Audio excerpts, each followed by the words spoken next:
Hello friends, welcome to my YouTube channel the world of literature.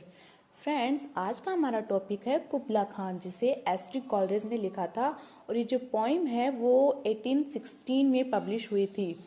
तो माना जाता है कि ये जो पोइम लिखी गई थी उस टाइम पोइट एस.टी. कॉलरेज बहुत ज़्यादा बीमार रहते थे और उनके शरीर में बहुत ज़्यादा पेन रहता था और उस पेन के एहसास को कम करने के लिए वो अलग अलग प्रकार के नशे लेते थे। तो क्या होता है कि एक दिन क्या होता है कि जब पोइट कुबला खान के बारे में कुछ पढ़ रहे होते हैं और नशा कर रहे होते हैं, उसी टाइम वो सो जाते हैं फिर, और तब उन्हें एक बहुत ही खूबसूरत सपना आता है। तो जब पोइट जागते हैं तो सबसे पहले अपने उस सपने को शब्दों का रूप देना शुरू कर देते हैं, क्योंकि क्या होता है कि हम अपने उस सपने को, किसी भी सपने को अपने माइंड में ज़्यादा टाइम तक नहीं रख सकते, तो वो ऐसा करते हैं। लेकिन क्या होता है इसी बीच कि उनके एक फ्रेंड आ जाते हैं, जिसकी वजह से वो आगे का कुछ भूल जाते हैं हिस्सा और आधा ही लिख पाते हैं। तो फ्रेंड्स, ये जो पोइम है वो पूरी इमेजिनेशंस की है, उनके सपनों की है। तो ज़्यादा टाइम न वेस्ट करते हुए शुरू करते हैं आज का हमारा वीडियो। तो चलिए फ्रेंड्स, हम अपनी poem line by line start करते हैं। In Xanadu did Kubla Khan a stately pleasure dome decree. Xanadu एक प्लेस का नाम है, काल्पनिक प्लेस बोल सकते हैं हम, जिसे एस.टी. कॉलरेज ने अपने ड्रीम में देखा था। तो उस जेनेडू प्लेस पर कुबला खान ने एक बहुत ही सुंदर खूबसूरत महल बनाने का ऑर्डर दिया है। स्टेटली प्लेजर बहुत ही खूबसूरत महल जिसे हम बोल सकते हैं। डेक्री ऑर्डर आदेश। Where Alph the sacred river ran, जहां पर एल्फ नाम की एक पवित्र नदी बहती है। Throw caverns measureless to main, और वो जो नदी है वो गुफाओं से होते हुए जाती है जो इंसान की पहुंच से बहुत बाहर है। क्या बोल रहा है पोइट कि इन जेनेडू के अंदर कुबला खान ने एक बहुत ही सुंदर महल बनाने का ऑर्डर दिया है, जहां पर एक एल्फ नाम की पवित्र नदी बहती है जो गुफाओं से होती हुई गुजरती है और इंसान की पहुंच से बहुत बाहर है। डाउन टू ए सनलेस सी, और वो जो नदी है वो कहाँ जाकर गिरती है? सनलेस सीज, ऐसा समुद्र जहां पर सूरज की रोशनी तक नहीं जाती, वहां पर जाके वो एल्फ नदी गिरती है। So twice 5 miles of fertile ground. So twice 5 miles, 10 मील, ट्वाइस का मतलब 2 गुना होता है, तो वहां पर 10 मील की उपजाऊ जमीन है। With walls and towers were गिल्डेड राउंड, जो दीवारों और टावर से घिरी हुई है। And there were gardens bright with sinuous rills. क्या बोल रहा है पोइट कि उस जगह पर एक खूबसूरत गार्डन है, बगीचा है, जहां पर छोटे मोटे नाले, रिवर्स बोल सकते हैं हम, वो बहते हैं। Where blossomed many an incense bearing tree.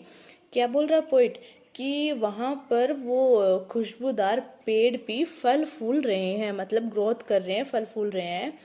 And here were forests ancient as the hills, और वहाँ के जो जंगल है वो भी पर्वतों की तरह काफी पुराने हैं। जो हिल्स हैं, पहाड़ हैं, उनकी तरह वो जंगल भी बहुत पुराने हैं। In folding Sunny spots of greenery, और जो ग्रीनरी है उसको जंगलों ने घेर रखा है, मतलब जैसे चारों तरफ जंगल है, बीच में ग्रीनरी है और उसके ऊपर सूर्य की किरणें गिर रही हैं। तो उस ग्रीनरी को, जिसपे सूर्य की किरणें गिर रही हैं, उस ग्रीनरी को उन जंगलों ने घेर रखा है। But oh that deep romantic chasm which slanted. क्या बोल रहा है पोइट कि वो जो दर्रा है, जो खाई है, चेजम खाई को बोलते हैं, तो वो खाई है जो तिरछी कटी हुई है, वो बहुत ही खूबसूरत है। Down to green hill athwart a cedarn cover, और जो हिल, हरी भरी जो हिल है, जो हरी पहाड़ी है, उसके आर पार सीडन के जो पेड़ हैं वो लगे हुए हैं। सीडन देवदार पेड़ों को बोलते हैं, देवदार वृक्ष, तो वो लगे हुए हैं। ए सेवेंज प्लेस, बहुत ही खूबसूरत जगह। एज होली एंड एनचांटेड, जैसे इस पवित्र जगह ने मुझ पर कोई जादू कर दिया हो। As ever beneath a waning moon was haunted by women wailing for her diamond lover. क्या बोल रहा है कि पोइट, कि जैसे इस जंगल में ऐसा लग रहा है जैसे कि एक औरत अपने बेवफा आशिक के लिए घटते हुए चांद के नीचे रो रही हो। तो फ्रेंड्स, आप इस पोइम में कंफ्यूज मत होइएगा, क्योंकि ये जो पोइम है वो पोइट ने नशे के अंदर लिखी थी। तो वो कहीं से भी कुछ भी बीच में से आ रहा है, एक टॉपिक लगातार नहीं चल रहा है, बीच में कुछ और बीच में कुछ आ रहा है। And from this chasm with ceaseless turmoil seething, क्या बोल रहा है पोइट, कि जो चेजम है उससे पानी आवाज करता हुआ बाहर आ रहा है। As if this earth in fast thick pants were breathing, ऐसा लग रहा है जैसे वो धरती जल्दी जल्दी हाँफ रही है। पैंट्स का मतलब हाँफना। A mighty fountain momently was forced, एक मोमेंट के लिए जैसे ये पानी का जो फुहारा है वो फोर्स के साथ निकल रहा है। एमिड वो स्विफ्ट हाफ इंटरमीडिएट ब्रस्ट, और वो जो पानी का फुहारा है वो रुकता है, फिर आता है, फिर रुकता है, फिर आता है, मतलब वो लगातार नहीं आ रहा है। ह्यूज फर्गामेंट्स वैल्यूटेड लाइक रीबाउंडिंग हेल, और उस पानी के जो टुकड़े हैं वो गोल आकार के हैं, जैसे कि बर्फ के जो ओले होते हैं उसके जैसे वो दिखाई दे। और chaffy grain beneath the thresher's flail, क्या बोल रहा है पोइट, कि जैसे अनाज को पीटा जाता है तब वो उछल उछल के गिरता है ना, वैसे ही वो पानी भी उछल उछल के गिर रहा है।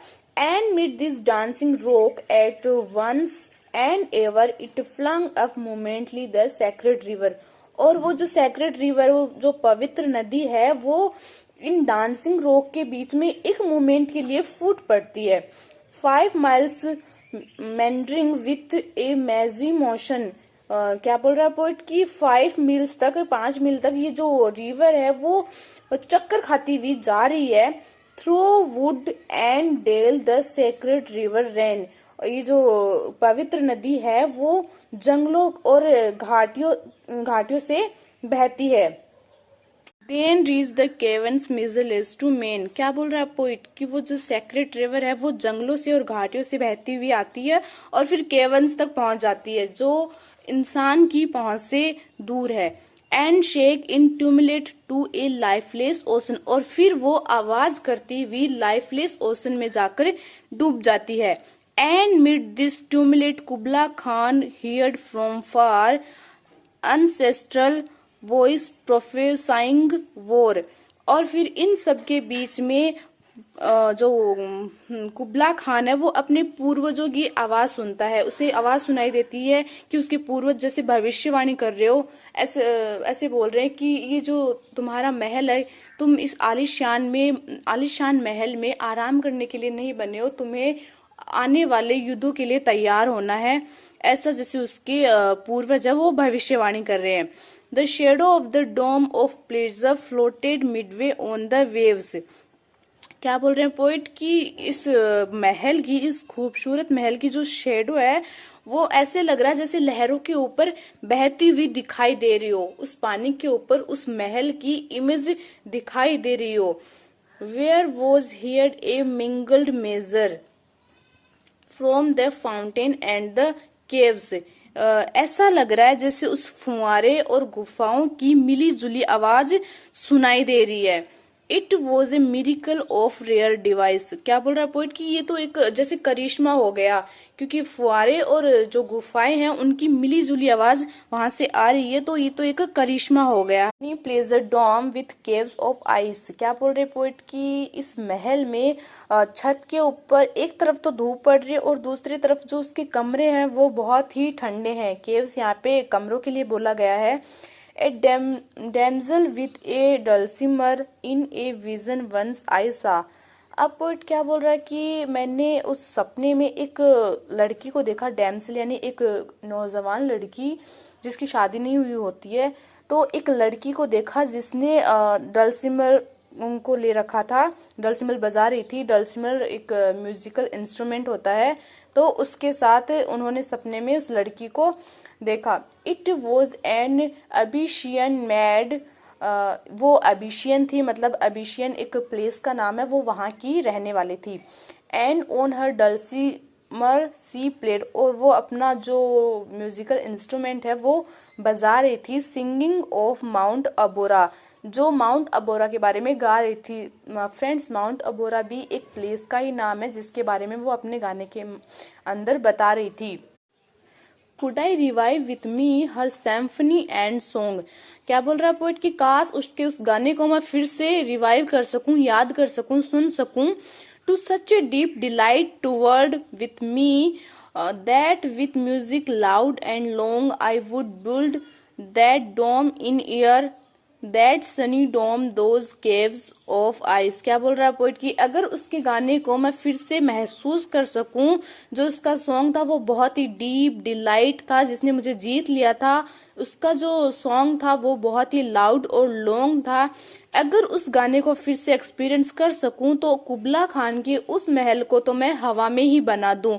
वही महल जिसकी जो छत थी वो तो गर्म थी और जिसके जो कमरे थे वो बहुत ही ठंडे थे, उस महल को मैं एयर में ही बना दूं। ये पोइट कोलरेज खुद के लिए बोल रहे हैं।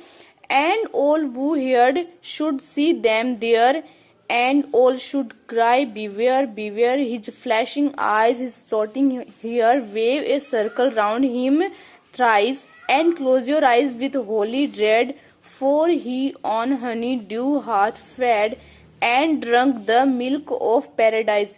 अब ये जो लास्ट का स्टेंजा है ना, उसमें पोइट ने बहुत ही डरावना सीन क्रिएट किया है जिसको देखकर सुनकर लोग डरने लगे, चिल्लाने लगे।